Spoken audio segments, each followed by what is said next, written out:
you doing, everybody? And happy Thursday in the great state of Wisconsin. This is Wisconsin Sports on the Go with Trage. I'm your host, Trage. Today, Austin is gone. Rogan and I are going to take it over here. Rogan, how we doing on this Thursday? Oh, we're doing good, Trage. It's a good day to be a Packer fan, baby. Barry's gone. Austin's gone. It's a great day here on the podcast. You know, it was really surprising because yesterday we just talked about it, and we were trying to find ways to say, you know, if he stayed, it wouldn't be the worst thing in the world. And then he gets fired, and for some reason, it's like a new day. It's a great day.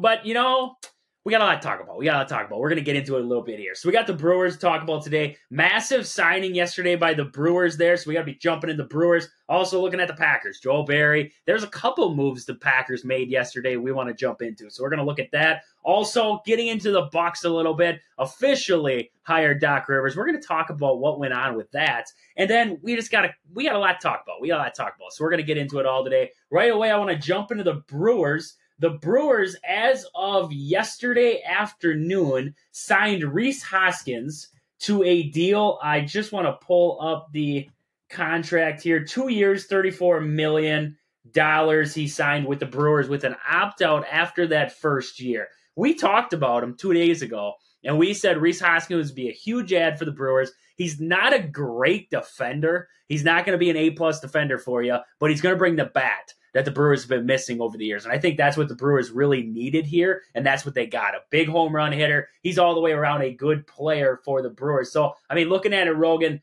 looking at this signing of Rhys Hoskins, what do you think? Do the Brewers have their first base spot figured out now? Yeah, Church, I think this is a great signing for the Brewers here. Although I'm not really ecstatic about the contract just because, yeah, it's a 2-year, $34 million deal, but that second year is a player opt-out. So it's kind of like a 1-year deal almost for Hoskins. It's kind of like a prove-it year. You know, he goes out there, he has a really big year. He's going to opt out of that contract second year and demand a ton of money. So, well, I am really excited we got him. Not a big fan of the contract.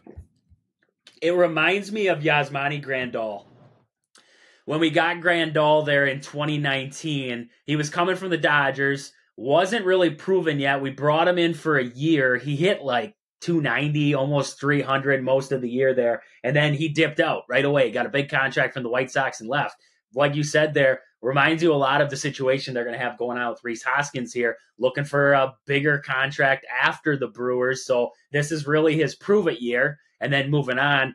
You would have liked to see the Brewers to get him for longer, but I don't think they could have afforded to. I don't think they wanted to. It honestly was surprising that the Brewers shelled out this much money for 1 year for a guy. So, you know, in that aspect, though, we talked about the Brewers there with Burns and Adames being in their last years. This was a go-for-it year. This might be a go-for-it move. They saw a guy out there, paid a little extra money to get him, but you're locking him up for this next season for that final push. Your final push with your main guys to try to get over that hump, and if it doesn't work out well, you trade away the farm, and that's about it. We pray on the rookies to carry this team. So Rhys Hoskins signs with the Brewers, big production there, adding into that first base spot. I just wanted to look over at the Brewers as of right now, see some of the positions that they have and what we're thinking with each one. So I'm looking at the catchers for the Brewers right now. You lost Victor Caratini. You're bringing back William Contreras. That's a big bat. I mean, William Contreras last year, undoubtedly the best hitter in the lineup. You have a guy like Eric Hayes. He's going to be backing him up. And then you have a top prospect in Jefferson Cuero working his way up through the minor league race. To me, I feel like we're fine at the catcher position right now. Hayes is going to be a good backup for Contreras. I think Contreras becomes basically your everyday catcher now. And then Jefferson Cuero filling in the backside there. I mean, to you, are you adding anybody in the catching department? I like the left-handed bat and Victor Caratini in there. You had the right-hand, left-handed bats there. That would be the only thing I liked about that. Right now you have 3 righties there on the active roster for catchers. Would you add anybody there in that catching room? Yeah, no, Trage, I look at that catcher position, and it looks pretty good to me.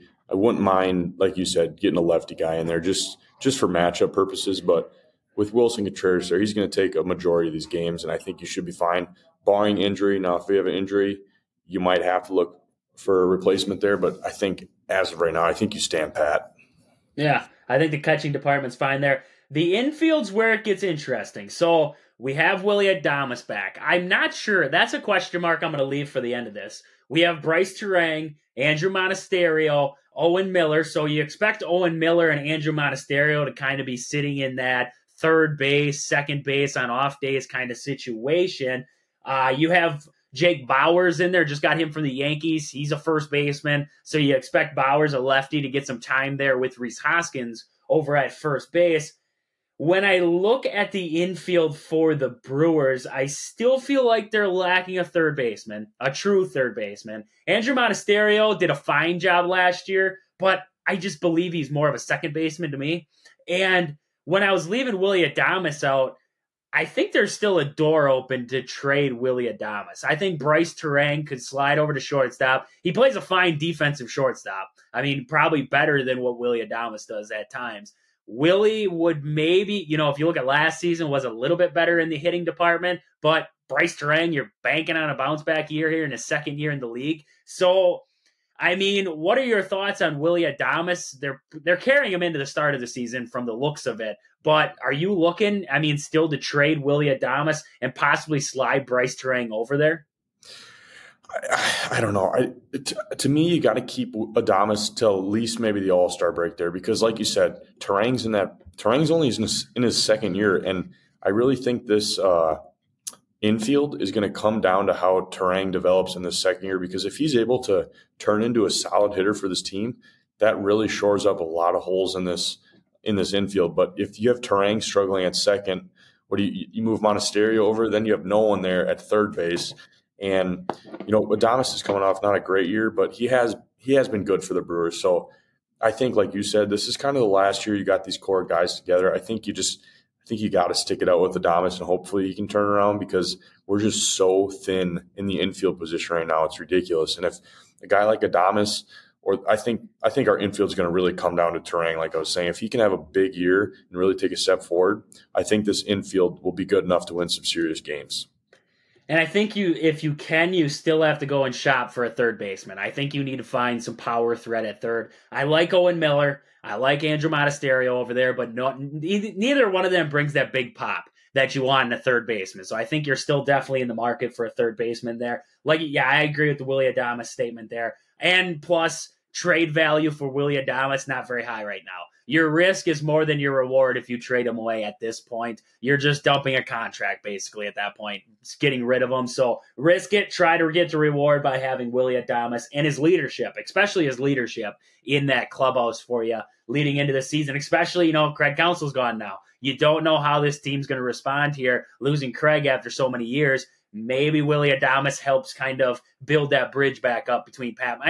It's not so bad because Pat Murphy was already in the clubhouse, but, there's still going to be some turmoil and everything like that. So maybe Willie Adames helps pave that road back to it. And then, so jumping into the outfield now, this is where it gets interesting. So right now we have Sal Frelick, Garrett Mitchell, Joey Wiemer, Christian Yelich, Blake Perkins, and Jackson Churro. Churro, technically not on the Major League roster as of yet, as of what we know, but signed that big contract. So I expect Jackson Churro to get up to the Major League level at some point, probably early on this year. Who's your odd man out? I like Sal. I can't deny I like Sal Frelick. I liked what he did last season for this Brewers team. Garrett Mitchell was a solid bat, too, in his first year and to start the second year before he was injured. Joey Wiemer is my outcast. I believe Joey Wiemer is my outcast. He has the ability in the field, but I think his bat had a long way to go. The offseason could change a lot of minds there, but I got to see it from Joey Wiemer first.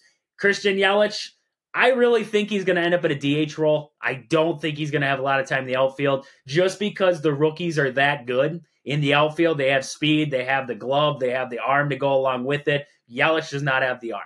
So I think Yelich maybe ends up as a majority DH out there. Jackson Churro, the contract he just got, Brewer fans are going to be knocking to see him at the Major League level. So I can't imagine he stays down at AAA for very long. I imagine him up at the big league level. So, looking at the outfield right there, I have the four-man outfield with Yelich, Mitchell, Frelick, and Churro. I don't think Joey Wiemer makes it in there, and I really don't think Blake Perkins can compete in there either. What are you looking at right now for your outfield for the Brewers? I think they're fine. I don't think they have to go get anybody. But, looking at that outfield, who's your outcast? There's got to be an outcast there in that outfield. Yeah, Trage, I kind of have to agree with you. I just don't see where a guy like Blake Perkins or Weimer is going to get time with how young these guys are. And you're a Brewers organization. The only way we win baseball games and build good teams is by developing young talent that we can afford. And you just can't have guys like Frelick and Mitchell who are not out there playing. So, and like you said, I could see Yelich move into that DH role for sure, just because his arm, he never had a great arm, and now with how he's getting older, and it's just his arm is not as good as some of these rookies. And you'd like to see these rookies get playing time because this is the future of the Brewers team. Now, this is where I could see they have really good depth in the outfield, so I could see them using some of these guys as maybe a trade package sometime in the season to try to go get an outfielder if you have a Terang that struggles or a Adames that struggles, or if Monasterio can't take over and be a good third baseman. So I could see, while they might not get playing time for the Brewers, I could see that being used as a trade package potentially to get some infield help, because unlike the Brewers, a lot of teams are struggling with outfield depth, so they definitely demand some attention on the trade market. Yeah, I agree with that right there. And jumping into the starting pitching now for the Brewers. We have Burns back. You have Freddie. We have Wade Miley coming back, and you're going to have Aaron Ashby. Now, the fifth spot's kind of the question mark for the Brewers right now. Who's going to get in there? You could see a wide cast of characters from rookies to anything else. I would go out and find a guy. I would. They brought in, I can't remember what his name was now. It's on the tip of my tongue. Pitched for, Tyson Ross from the Nationals. They ended up signing him. He's a risky sign. He's had struggles. I look at the Brewers and I say they need one guy.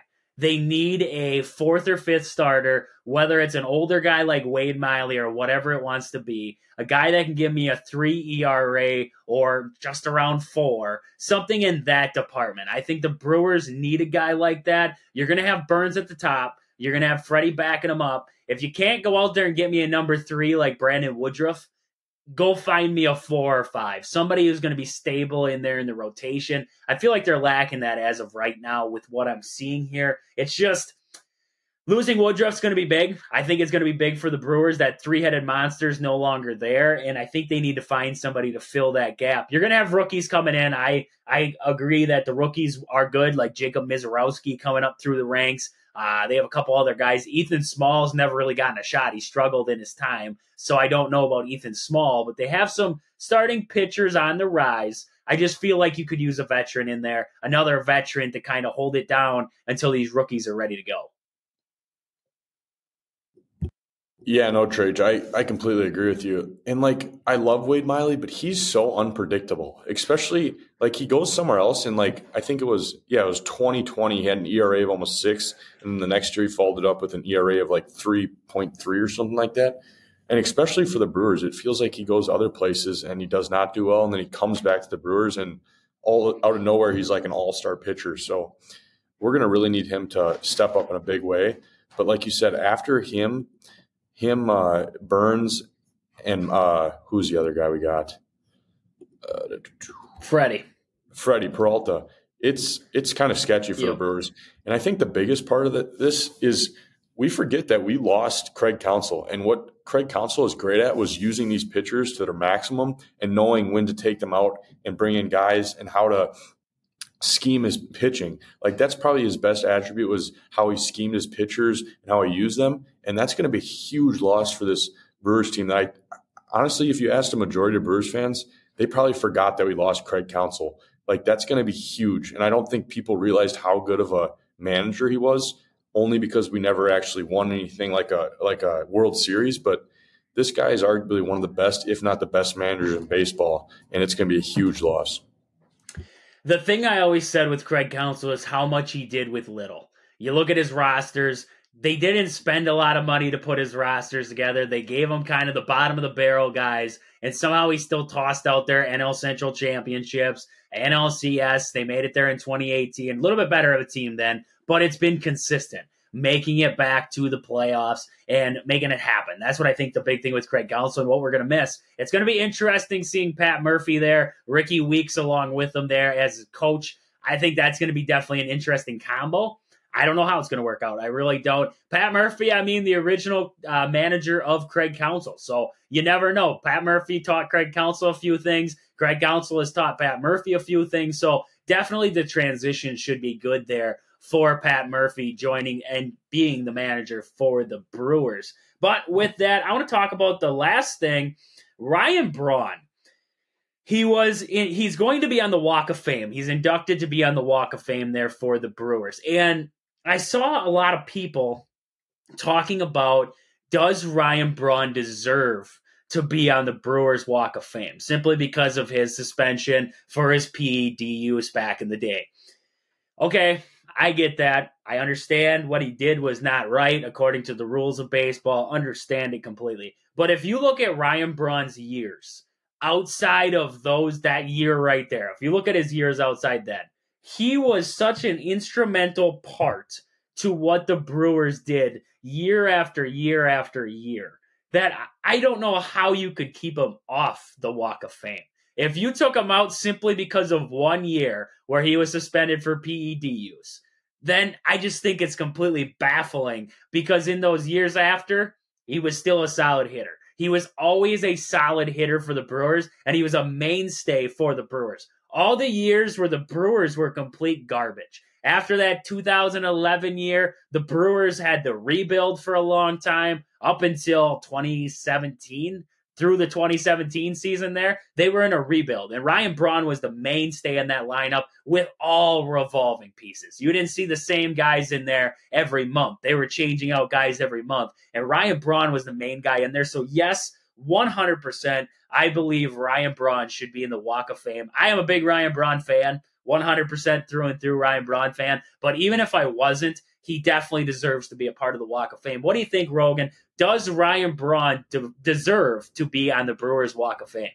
I think he does. Like you were saying, obviously the PED use sucks. You just wish he never would have done it because it kind of tainted his name because people forget this guy was like a Rookie of the Year MVP candidate for a lot of years before the PED stuff came out. But my thing with baseball is I hate when people are really hard on players who used like performance-enhancing drugs because there was a time when almost everybody in the MLB was doing it. And you still had these players that, even though everyone was doing it, set themselves apart from the rest of the guys. You think of like a guy like Barry Bonds. Oh, yes, yeah. He used PEDs. But at that time, you can't tell me a majority of the league wasn't using PEDs. And he was still by far and away the best hitter in the entire league. So I think people take too much away from these players who use these drugs. And like you said, even after and before he took them, he was a great baseball player. So for sure, I think he should be on the Walk of Fame there in Milwaukee.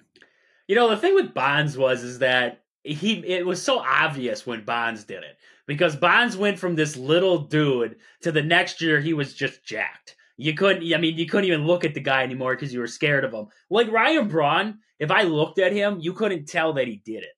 And the big thing with Ryan Braun is that he did it for injury purposes. He wanted to get back from injury faster. Yes, it was illegal, but that leads into another story.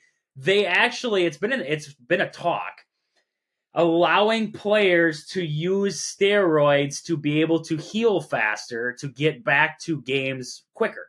And when you think about it in the grand scheme of things, if you were able to make it work, allow them to use a certain style of a steroid, heal up whatever muscle or whatever it is faster, and then get back. You have to have, like, say, 2 weeks, whatever, clean of this performance-enhancing drug, and then allow them back on the baseball field. You'd keep a lot of your stars healthier. You look at Mike Trout. Every single year he seems like he's out with an injury. Something like that could help Mike Trout get back faster. It's been proven that it actually does help get guys back faster. So, would you be okay? I don't know how they would do it. I really don't know how they would do it to make sure that it isn't an unfair advantage to one guy who got hurt. But how, would you be okay if they found a way to make it work? Trey, I'm not even going to lie. I wouldn't mind if the MLB let players use steroids in general. That'd be Like, dangerous. That'd be dangerous, though. hey, Oh, somebody would die. think of it like this, though. It's the player's choice. And when was the heyday of the MLB? When the most people are watching it? 80s, 90s, 70s, with guys like Bonds, them guys. What did they all use? Steroids. And Well, what did they do? Hit 500-foot home runs. That's when people watched baseball. And baseball today is struggling with viewership. It's a lot of old people. There's not a lot of young people. Young people like 550-foot home runs. So if Barry Bonds or if Christian Yelich wants to go take some steroids and he's going to hit 550-yard or whatever foot home runs, go for it, baby. I'm all for it, man. Not in any other sport, though. We might as well just give him BB Core bats and let him just go to town. I mean, that'd be, can you imagine? That'd be a dangerous league to play in. But I agree. I mean, baseball has been down, but the simple solution they came up with, let's speed up the games. Let's speed them up. Let's get it down to like an hour 40. And by that point, everybody's going to watch. It's like, do you guys realize that people sit there and watch 3 hours of football? 3-hour football games, but you don't think they'll sit there and watch an exciting 3-hour baseball game? Yeah, Trage, like you were saying with that rule, I really love that rule for the regular season. The only part I wish they would change is I wish once postseason came around, they got rid of it. Because that's the fun part about the postseason is when those big pitches are happening in the ninth inning, you got a pitcher and it's a big time environment and the crowd's into it, and it's 20 seconds in between pitches, the tension in the stadium. I think it's really good for the regular season, but I do think it kind of takes away a little bit from that postseason environment and just all the pressure that you can feel when you're watching those games, when the pitcher has to wipe his face 5 times in between pitches because there's so much stress. Like if I were the MLB, I would look into maybe getting rid of that rule for the postseason, but definitely for the regular season, that was a great addition. And like you saw, the viewership went up, but like I was saying, postseason baseball, just don't touch it, please. There's nothing better than postseason baseball. And I saw that they're going to think about even shortening it up a little bit in between pitches. Like, leave it how it is, get rid of it for postseason. But postseason baseball, in my opinion, is as good at any sport in the world. Yeah, they're at a dangerous point. They slowed it down. They sped it up a little bit, and I think it was enough. I think if you go a little bit more, it's going to be too fast to the point where you're going to start to piss off the players. I think that's going to be it. And I agree. We talked about it. I remember Austin and I talked about it when the rules first came out for speeding up the games. And I said that same exact thing. I said, you're going to take away that postseason moment when Joe Buck, whoever's on the call, and it sets up the moment for you. And if you take away that moment, it's not as fun to watch anymore. It's not that exciting. You just jump. It's like boom, boom, boom, boom, boom. And they talked about speeding up the pitchers even more, making the pitch clock less. Well, like you said, the buildups in between the pitches, the wiping the sweat off. We get 15 camera angles looking at the pitcher. Now we're looking at the crowd. Now we're looking back at the hitter who's now stepping into the box. And I think it takes away from the moment for the player too, because the player in that moment doesn't have time to be able to get himself into that moment. He steps out of the box. Now he's got to be back into the box. He doesn't have time in between pitches to be able to do his thing. I always said it. I would be pissed if the Brewers made it to the World Series. Game 7, bases loaded, 2 outs, whoever's up to bat, I don't care, Christian Yelich, and he gets a piece of fuzz in his eye or anything like that. And you see him trying to get his eye cleaned out. They don't give him the time to do it. He has to step back into the box, and he strikes out, he grounds out, whatever it is. I would hate that. I think that'd be terrible for the game of baseball. And if you flipped it on the vice versa, and the Brewers were on the field for it, and we struck a guy out in that same situation, I'd still be pissed. I would honestly be pissed. Or this automatic strike, automatic ball thing. If we had an automatic ball to walk in the winning run of the World Series, I would ask him to vacate the Brewers World Series. I would. Because I would not accept it.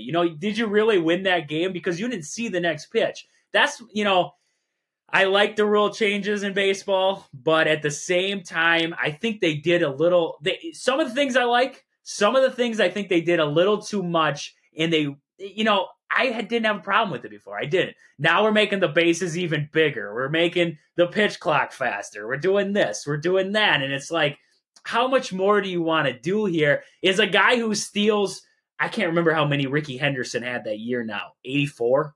I think he might have had 84 that year. is it a guy like Ricky Henderson back in the day stealing bases a lot tougher than what it is to steal bases now, especially with the amount of pickoff moves. They're talking about taking away some of the pickoff moves for the pitcher and also less mound visits. It's like, you can't take any more pickoff moves away because you only get 2 as of right now. You limit that thing down to 1. We're going to have guys stealing all day long. I know that makes for more offensive league, but it ruins the defensive side of the game. So you might as well not even worry about pitching at that point. You might as well just pay for a loaded up lineup and just roll with your offense into the postseason.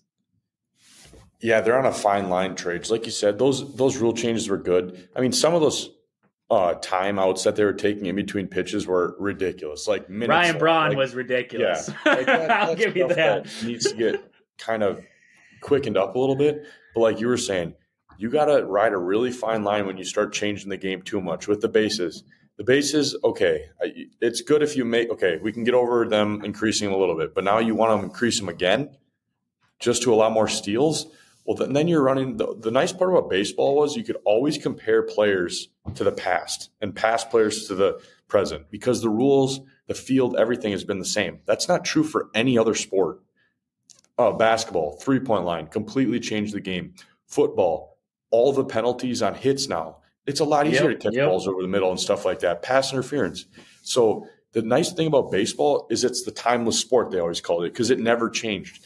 And now I see like a lot of them are they want these like automated strike zones without an ump. You cannot get rid of an umpire in a baseball game. I know they make some bad calls, but that's one of the pinnacle points of what made baseball great was waiting to see what that ump was going to call. If he was going to call that close ball a strike or that strike that was kind of on the bottom of a zone, a ball. Like those are the things that made baseball baseball. Like I wouldn't mind seeing maybe like where you could challenge 2 or 3 pitches a game where if a batter thought it was outside, all he has to do is point his finger up or something and they automatically get a ball or strike call from up top. I wouldn't mind seeing that. I think that would be huge, especially because you see some of these really bad balls and strikes called, but to take away the umpire completely, I think would be a huge mistake. Yeah, you got to have that human error in the game. That's what makes it so beautiful is the human error. And the thing you could get pissed off about. I mean, you look at that perfect game that Gallegos almost had there for the Tigers was thrown by the ump on the field. That's history now. I mean, yes, it would have been great for him to have his perfect game right there and everything in between, but that's history. And that's something that you look back on and you say, holy crap, that happened because of this guy. And yeah, that guy felt like crap about it. He told him the next day that he butchered the call and everything like that. But, like you said, the human error has to be there in the sport. Every other sport's going away from it. The NBA, you can challenge every foul call now. I mean, you can challenge everything. It's ridiculous. I think the challenges have been ridiculous too. There used to be the human error there in the field for and I agree, some of them, you need to have that call. You need to have that help out there. Sometimes it's tough. I mean, I agree 100%, as I would never want to be a major league umpire, an NFL referee, or an NBA ref. Actually, I'd be an NBA ref because you don't have to call anything. But the other two wouldn't want to be them because you are constantly going to be ridiculed because you made a call that wasn't right. That's just simply as it is. So I understand the challenge call. I think it has helped the game a lot, but I think every league is just getting too automated. We're at the point where, like you said, we're going to have robotic umpires pretty soon here. That's just what's going to happen. And is it really going to be good for the game? I don't think so. I really don't think so at the end of the day. I think it's going to hurt it more than anything. And I think these rule changes that they're making are going to hurt the game even more. And they also are ticking off a lot of players. We saw what Max Scherzer had to say. He said pitchers are starting to feel it more in their arms because they don't have that time between pitches. They're starting to go more boom, boom, boom. So I think that's kind of one of those things, too, that you have to watch out for if you are the MLB, is the player health and safety, too, and where your players are at. I'm surprised the Players Union hasn't stepped in yet. The MLB was stupid enough to make a Players Union back in the day, and I'm surprised the Players Union hasn't stepped in and said, hey, we're doing a little too much speeding up this game that players are starting to feel it on their bodies, too. Yeah, I completely agree, Chage. They just got to be careful because I know you're bringing in a lot of new generation people, but this is still an old generation sport. And you make too many changes to the game that's been the same for 100+ years, those people aren't going to watch anymore. So very fine line they got to walk, but there's always things you can make change to make it better. But some of these ideas they're throwing around out there could, in my opinion, really have a reverse effect. Yeah, I agree. And I'd love to see, because I never believed when they said Peacock had 24 million viewers for the Kansas City Chiefs and Dolphins game. I didn't believe that. I was like, they're throwing out crooked numbers at us. I want to see the real numbers that baseball had last season that says that, hey, we actually had an uptick in viewership because of these rule changes. And I want to see how much it was. I don't want to see 100 people. I want to see 1 million people. You know, that kind of dealio there. I want to see real hard facts, not CNN reporting like we're going to get into later, because CNN is false on a lot of things. Yeah, no, Trey, back to that Peacock thing. I know we were surprised by 23 million viewers, but if you look at how many viewers there were for the other playoff games, that was by far the worst. Almost Really? every other, they didn't tell you that part, of course, but almost every other football game averaged well over 40 million, and then there was Peacock with 23. So while it sounds good, when you look at it, it was really poor. They set record. That's what, that's the thing that gets you with. It was records, but it was records for Peacock. It wasn't records for the league. I saw that the Packers and 49ers game, I believe that one was over 40. I think it was the record. I think it was like 48 or something like that, 48 million or something like that. It was a lot. It was definitely a lot. So definitely a lot of things going on in the MLB right now. A lot of things going on with the Brewers. We're just getting into the Brewers talk. We're getting closer to spring training every single day. So with that, I want to talk about your hometown Century 21 Gold Key Realty. Call Peggy Sue or Anna to find your dream home, or if you're looking to sell, find them on Facebook at your hometown team, Century 21 Gold Key Realty, or stop in and see them at their location in Marshfield. With that, had something in the throat there. With that, I want to jump into the Packers. Packers major news yesterday, and I'm going to let Rogan talk. I'm going to let Rogan announce the news because he was the most excited guy for it, so I'm going to let him tell you all about it. Rogan, what was the exciting news out of the Packers yesterday? Ladies and gentlemen, the Packers have officially fired Joe Barry. It is a great day. It is a great day in the state of Wisconsin. And I know if we were listening yesterday, you might have heard me defending Joe Barry a little bit. But like Stephen A. Smith does, he hypes up the Cowboys just to see their downfall. And that's exactly what I did yesterday. That was a trick. That was a ploy. I wanted to get people buying into Joe Barry just to see him crash and burn. And that's exactly what happened today. It's a great day. Trage, don't make me say it. I'm going to say it. Packers Super Bowl 2025. Let's go. Packers Super Bowl 2025. The big thing I think about, and we posted, we sent it out to Facebook there, and I'm just going to go through some of the answers that we had there and just see what people had to say. So I posted on Facebook talking about the firing of Joe Barry and had some comments. I said, now time to see who Green Bay brings in next, ? So a lot of people had stuff to say. One guy said Vrabel or Zimmer. Interesting right there with Vrabel or Zimmer. You definitely got to interview a few more than that. A couple of the ones that really stood out to me were guys who said, will the grass be greener on the other side? And I thought about it. I was like, we got rid of Joel Barry. That's fantastic. But it could get worse. You might bring in somebody and it might get worse. So I'm really interested to see who the Packers bring in next. I've seen a lot of talk of Al Harris. Now, I liked Al Harris. I think he's a fine, I think he's coaching the cornerbacks down there for Dallas. I think he's a fine coach. I don't know if he's ready to be a D coordinator for an NFL football team who's on the cusp of possibly next season. And we're going to talk about this being in a Super Bowl or bust season next year. So I don't know if Al Harris is the guy. I've heard a lot of people talking about Jim Leonard. A big jump for Jim Leonard from college to the NFL. That's the only thing that worries me. If you would have brought in Joe, if Leonard would have came in last year or even this year, I don't think it would have been as bad. He has that first year to get underneath of his belt where the rest of the team is still young and you're working through things. I think that would have been better. I just don't know if he's the right man. I like Jim Leonard. I think he'd be a fine defensive coordinator. I think he'd work out the kinks, but worries me with no experience. Vrabel is definitely an interesting one. I don't know if he'd take a tick back from a head coach to a defensive coordinator, The one thing that stands out with Vrabel, though, I was listening to Dan Patrick, and he said it great. He said the NFL is looking for head coaches who are offensive minded. Vrabel's defensive minded. Brian Staley from the Chargers recently fired. He's a defensive minded head coach. We saw both of them get fired from their jobs. Maybe, I heard that Staley is not in an option for Green Bay. I heard that he's not even going to be interviewed, so Staley's not coming for sure. But maybe Vrabel, because teams are leaning more towards, like, we want a Mike McDaniel. We want a Kyle Shanahan or a Sean McVay kind of guy. We want the offensive guru there at the head coaching position. Even a guy like Matt LaFleur. Maybe Vrabel takes a step back and joins the coaching staff as defensive coordinator. I don't know. It would definitely be interesting there. Even a guy like Zimmer. I could see a guy like Zimmer also coming to Green Bay and being a decent option for him.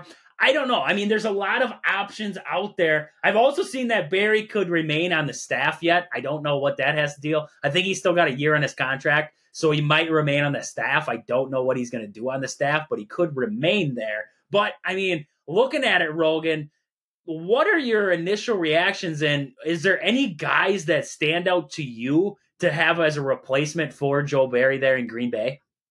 Yeah, like you're saying, the top guy that kind of comes to my mind when I think of this team would be the Badgers' old defensive coordinator there with Jim Leonhard. And people forget, this was a guy that Matt LaFleur offered the job to the last time they were looking for a defensive coordinator, and he turned it down because he wanted to be the head coach there for the Badgers, but obviously that didn't work out for him.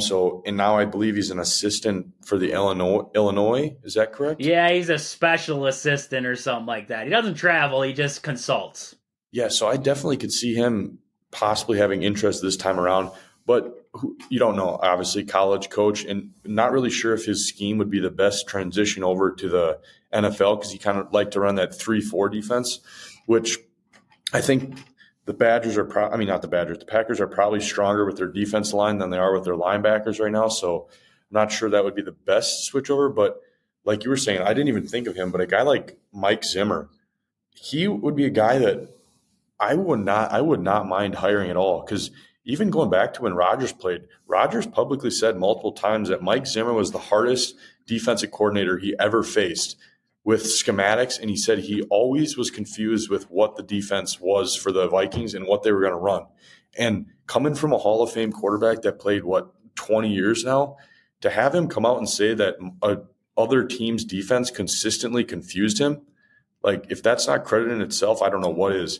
And a lot of times with Zimmer, you always saw, especially on like 3rd and long, he'd bring all the linebackers to the line of scrimmage. And he had 7 guys on the line of scrimmage. And sometimes he'd bring all of them. Sometimes he'd bring 4 from the right and drop 3 to the left. He always switched it up. And I think that's the part that's been really frustrating for Packers fans is this defense has never done anything that confused a quarterback. It never hounds the line of scrimmage. It's always 4 guys. It always rushes forward. There's no blitzes ever. There's no late coverage changes. Like it's always very basic and before a play, you can tell what defense the Packers have been running in the past.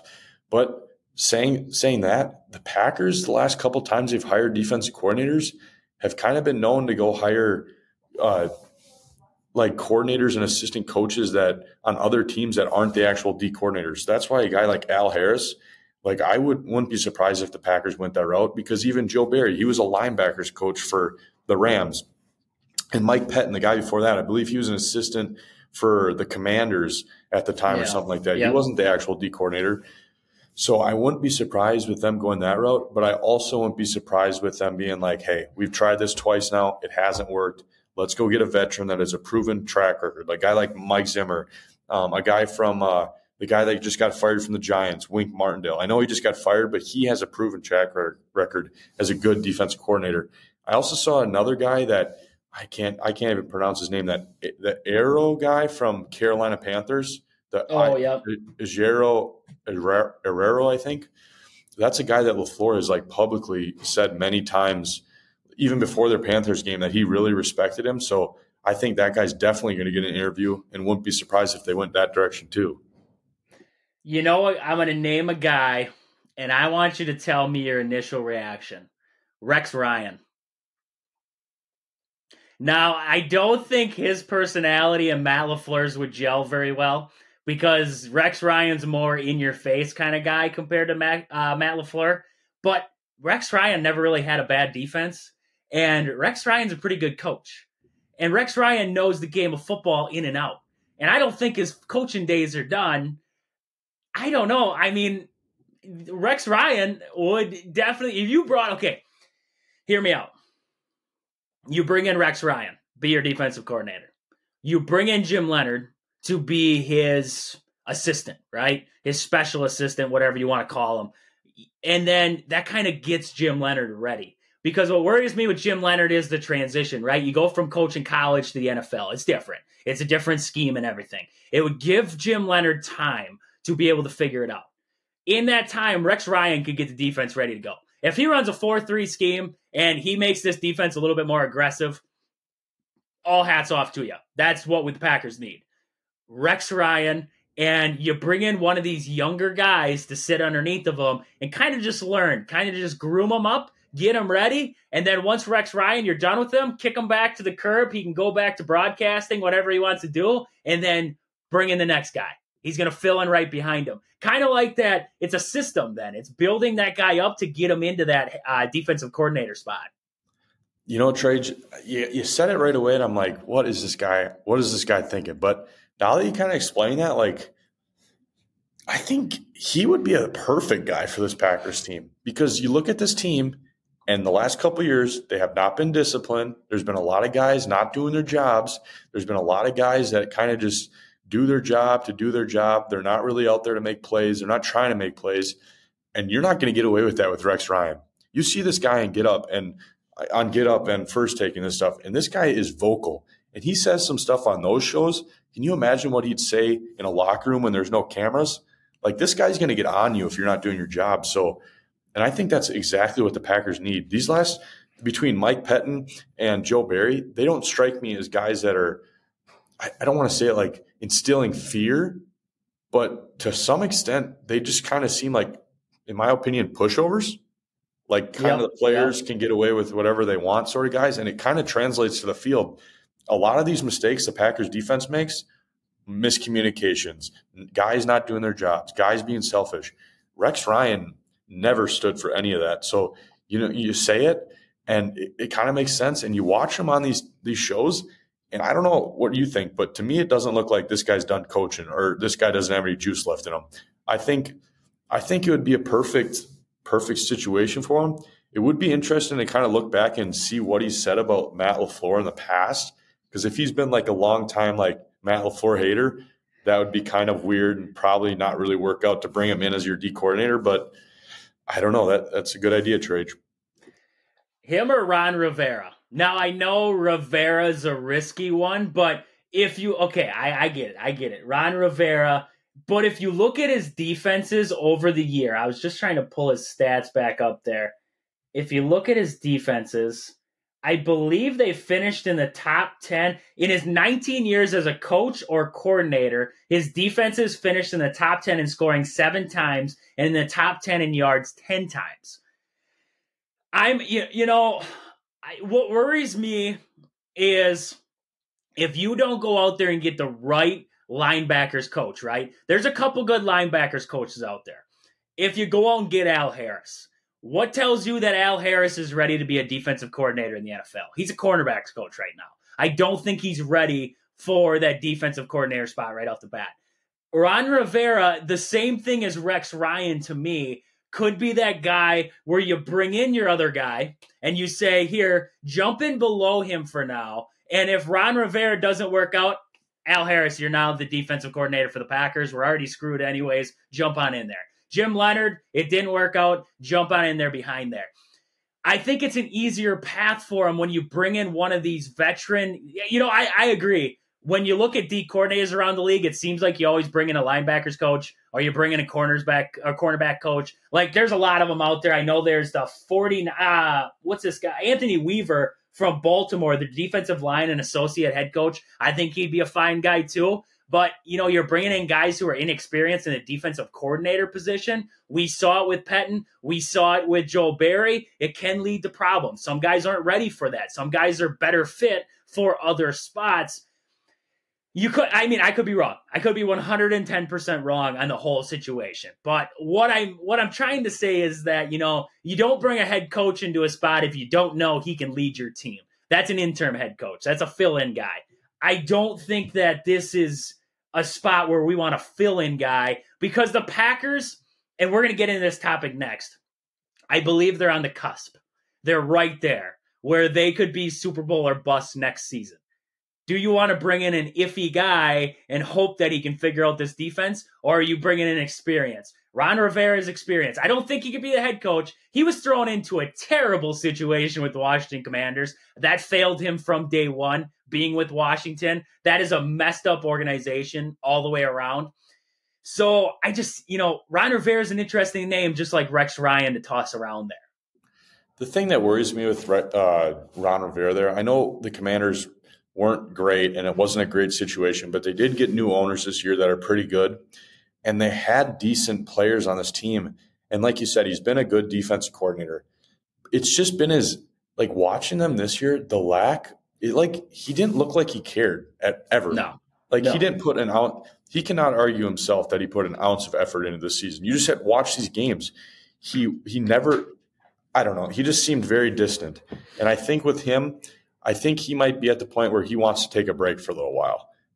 See if he wants to continue coaching, maybe build up that want to coach again, because I just think right now he's kind of burnt out. I think he's kind of like Sean McVay was last year when he was thinking about stepping away for a couple of years.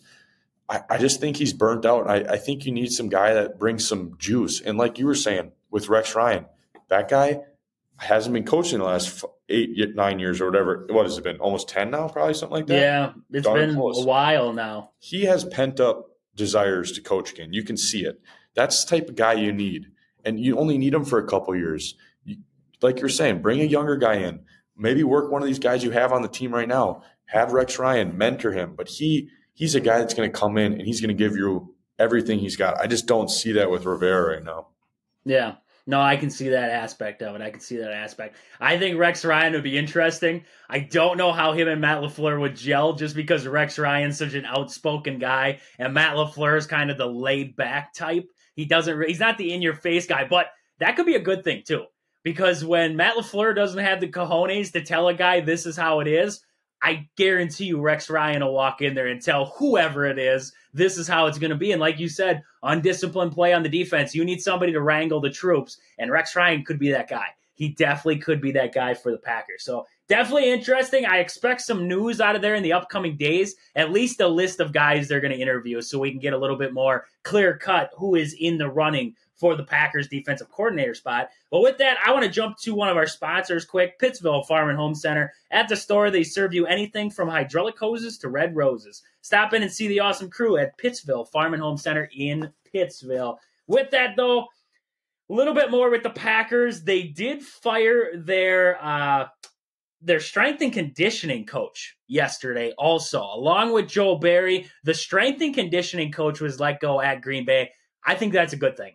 The Packers have been very injury prone over the last couple seasons. You look at this last year, you looked at the injury report week after week, and you looked at who they were playing. The opposing team, say it was the Kansas City Chiefs, 5 guys, whatever it was on the injury report. You looked at the Packers, it was like 3/4 of the team was sitting there on the injury report. Either the Packers need to find new players or they needed somebody else to get them ready to rock. And I think this is definitely a step in the right direction. Hopefully somebody to come in and work with Christian Watson and get some of that stuff figured out with Christian Watson. So, Rogan, anything with the strength and conditioning there for Green Bay? Yeah, you said it all. Like, this team, like, it's concerning when, like you were saying, almost well over half the roster is on the injury report, especially with how young this team is. It's not like this is an old team.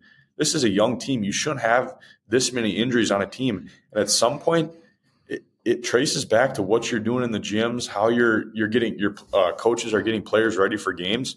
And I think it always that's an underrated position on a football team, is the strength and conditioning coach. Not so much in the NFL, just because by this time these players are developed and kind of can work out on their own and stuff like that. But you see it in college how big a strength and conditioning coach is. It's huge.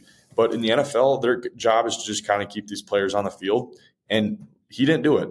Like, there's a lot of players hurt. So I'm definitely all for that move by the Packers. Definitely a smart move by Green Bay. And another move they made yesterday, a little too late for it there, but they signed a kicker. They brought in Jack Podolski. I'm not sure how to say his last name. I'm not 100% solid on that one. It's an interesting one. We're going to call him Jack Poodle. He's a first-year player out of the University of Georgia, originally signed as an undrafted rookie by the Vikings in May. He was released during training camp and did not kick in the NFL this past season. I know, Rogan, you had some stats up on him there before from his college days at Georgia. Anything stand out to you? He's going to be competition for Anders Carlson. Yeah, Trey, I'm just kind of looking at his stats right now, and looks like he was about a 82, 83% field goal kicker in college, played, 4 years there. His senior year, he was first team all SEC for Georgia, so not too bad. Looks like he does have the leg for like touchbacks and stuff like that and kickoffs. But I'm not really seeing a big leg. A lot of these field goals don't look like they're from too far. Yeah, only attempted 3 50-plus yarders the year he was a first-team All-SEC and only made one of them. But, like, his senior year, though, looked like he was about a 70% on touchbacks. So, I don't know. It looks like he does have a decent leg, but he struggles a little bit with accuracy and consistency, which is kind of exactly what we have right now with our kicker. So I'm not really sure what this signing is for, especially this late into the season. And here, like this right here, a career make rate of just 54% on field goals from 40 plus yards. Like, that's worse than the guy we got. So I'm not really sure what the purpose of signing this guy is, especially at this point in the season. Yeah, it was definitely an interesting move. I think it was an impulsive move. They wanted the fans to feel like they were doing something, so they fired Joel Barry and signed a kicker. That's the two problems that they had, and they're like, let's go get them both done. Let's make Packer fans rest easy for another night. So definitely interesting news right there. But with that, I want to move on here, talk about our sponsor, Game Day Supply in Onalaska. Do you have a sports club or team? Are you looking for some sweet custom uniforms or apparel? Check out the awesome crew at Game Day Supply to help your team get the sweetest gear. Find them on Facebook at Game Day Supply or online at GameDaySupply.net. Rogan is a rookie, but we're going to bring him into it tonight. He's going to get into the fact of the day here, usually with Austin, but now we got Rogan in on it here. What do we got? Trage, on this day in 1984, Apple Computers unveiled the revolutionary Macintosh personal computer in a Super Bowl TV ad.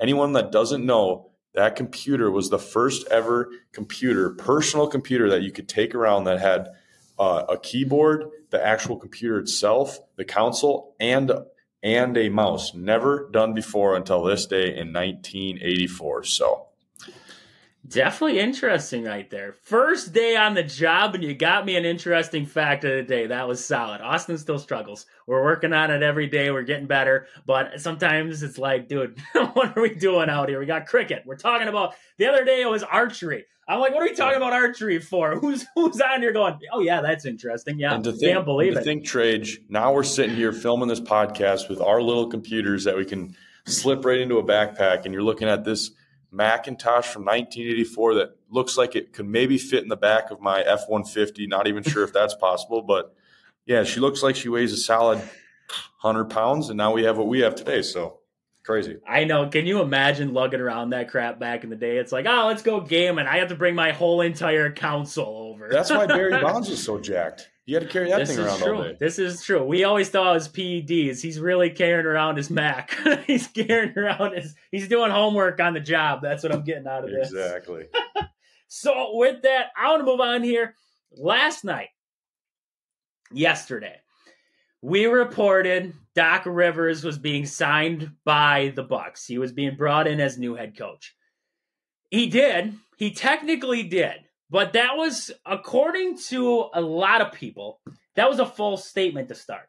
Now, if you really break this down, first off, CNN is the one who broke it. Now, really tell me CNN was the one to break this news did not make sense. CNN Sports isn't a thing. So if you look at it, CNN Sports isn't a thing. The news was found nowhere on CNN's website or social media channels. Woj and Shams, two of the top NBA reporters, were radio silent. Nobody knew what was going on. Those two did not say a word. Woj is always the first guy to tell us anything that's going on in the NBA. He didn't say a word about it. And, no specific reporter was on the article released that Doc Rivers was being signed by the Bucs. Who the heck released this article? That's what I want to know. It was reported by CNN, reportedly was reported by CNN, but nobody is taking credit for it. They would have been the first ones, apparently, to have the scoop on it because Woj wasn't even in on it. I couldn't believe, because you expect when the NBA does something, Woj is the guy to tell you. Just like if the NFL, anything happens in the NFL, Adam Schefter's the guy who tells us. Woj didn't say a word about it, and yet news was out there. TNT actually reported it from CNN too. TNT stands behind the CNN thing that happened. They're both part of Warner Brothers, so they're sticking together. What in the hell just happened last night in the NBA? That's what I want to know. What is going on? I mean, it did happen. Doc Rivers is going to the Bucs. That is undoubtedly what's happening. But Woj told me as of yesterday, not the day before that, when we originally thought Doc Rivers was being signed by the Bucs. So what the hell is going on? Rogan, can you shed some light for me on what's going on here? Because I'm lost reading articles telling me about this whole ordeal. Yeah, Trey, I'm on the CNN website right now, and I just looked up Doc Rivers, and there's nothing. There's nothing about him. So it kind of, but like you were saying, NBA on TNT last night during their actual show announced it, that they had breaking news from CNN Sports, which I've never heard of in my entire life, saying that Doc Rivers just agreed to a deal with the Bucs. And they had Shaq and Charles Barkley talking about it. So did they get duped? That's the only thing I can think of. Did someone go out there and make up this CNN Sports and report this and do fake news reports, and they got duped into airing this on TV last night? Because like you're saying now, it's what? After it was confirmed this morning at 10, it's now 7 o'clock, and I have yet to – I'm on CNN's website right now, and they have nothing about Doc Rivers on here. So obviously it looks like they must have took it down, or they never reported it in the first place. So – I think NBA and TNT might have got duped last night. Everybody's confused. Everybody's confused by this. Even Bleacher Report. Bleacher Report came out as of yesterday, and they said Bucs are hiring Doc Rivers as head coach per CNN Sports. Who the hell is CNN Sports? I didn't know that was a thing. This is just new to me. I didn't know CNN Sports was a thing until this news dropped. I have never heard of CNN Sports before this Doc Rivers ordeal happened. And for no reporter out there to take credit for it, if I was the reporter, if I found out Doc Rivers was going to the Bucs first, I would have my name plastered all over that thing, letting them know I was the first guy who figured that out. Nobody. I don't know if Doc Rivers reported this himself, if he just called and said, hey, just so you guys know, this is CNN Sports, and Doc Rivers is signing with the Bucs? That's the only thing I can think, because who else would have reported it? I don't know. If Woj didn't know, how the hell did anybody else know?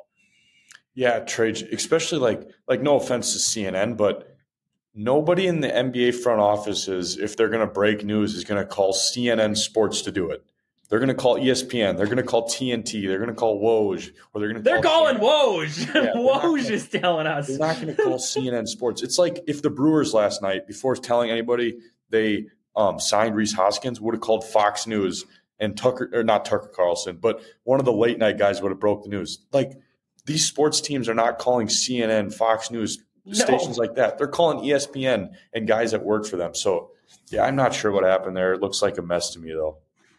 Yeah, and CNN was in the middle of the GOP last night. They didn't have time to talk about this. So I want to know. I really do want to know what. I mean, they were having their GOP primary in New Hampshire. Who from CNN had enough time in their day to call Doc Rivers and the Bucks and see what was going on? This whole story baffles me.